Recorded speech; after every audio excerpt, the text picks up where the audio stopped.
नेपालगञ्जको मौसम अलि चिसो छ, तर देशको राजनीतिक मौसम चाहिँ यतिखेर असाध्यै तातेको छ। नेपालगञ्जमा पनि मैले आज बिहान मात्रै नेपालगञ्जका सक्रिय युथहरूसँग 30-35 जना युवाहरूसँग एउटा अन्तर्क्रिया गर्ने अवसर पाएको थिएँ। सांस्कृतिक विविधताले भरिएको नेपालगञ्ज सहर, यहाँ हिन्दू र मुस्लिम दुईटै जातिको मान्छेहरूको उल्लेखनीय बसोबास भएको क्षेत्र, पटक पटक केही कारणले गर्दाखेरि आपसी असमझदारी हुने पनि हामीले देखेका छौँ।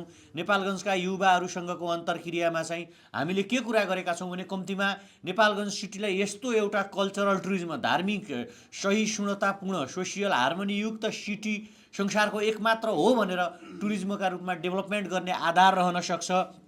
रुपैडिया, हाम्रो रुपैडिया नाका होइन यो, हाम्रो रुपैडिया नाका जुन छ, यो नाकाले नेपालको दोस्रो ठुलो चाहिँ सामानहरू आयात गर्ने, पहिलो रक्सौल हो, सेकेन्डमा रुपैडिया हो भन्ने पनि मैले बुझेको छु।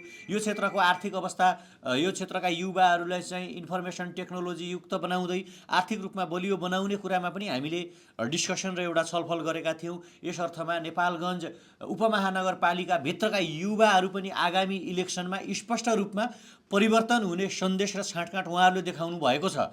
र राष्ट्रिय स्वतन्त्र पार्टीका सभापति रवि लामिछाने छुटेसँगै देशका विभिन्न शहरका युवाहरूमा अहिले चाहिँ एक किसिमको पोजिटिभ सन्देश, सकारात्मक सन्देश चाहिँ देखा परेको छ।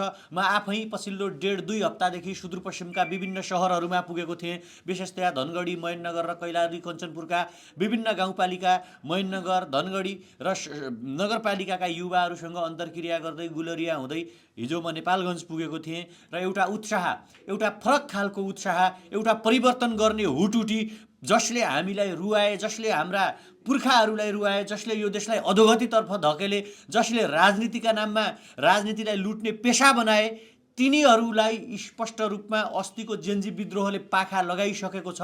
तर संसारभरि राजनीतिक सन्देश दिनका निम्ति, लोकतन्त्रको दरिलो पाठ पढाउनका निम्ति यदि उनीहरू आगामी चुनावमा उनीहरू भाग लिन चाहन्छन् भने उनीहरूका शीर्षस्थ नेताहरूलाई नमिठो पाठ पढाउन र वैकल्पिकहरूलाई इस्टाब्लिस गर्नका निम्ति युवाहरू चारैतिर, दायाँ बायाँ जुनसुकै सिटीका हुन्, उनीहरू तयारी अवस्थामा छन् भन्ने बुझाइ मैले बुझेको छु। किनकि युवाहरूसँगको पटक पटकको अन्तर्क्रियाले हिजो मात्रै